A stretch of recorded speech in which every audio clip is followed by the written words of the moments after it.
কথা বলতে আমি ভিডিওটা না বানিয়ে পারলাম না, কারণ হচ্ছে গিয়ে এখন যে আমাদের যে সিচুয়েশনটা এসে দাঁড়িয়েছে বিশেষ করে সোশ্যাল মিডিয়াতে, এখন কিছু কিছু ছোটলোক মেয়েদের জন্য, আমি মেয়েদেরই কথা বলছি, ছোটলোক মেয়েদের জন্য সোশ্যাল মিডিয়াটা তো প্রথম কথা খোলা যায় না।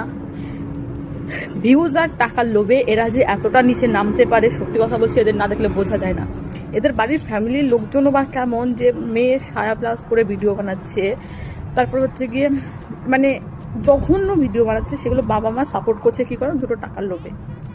এদের মন মানসিকতা এখন কোথায় গিয়ে দাঁড়িয়েছে একবার তোমরাই ভাবো।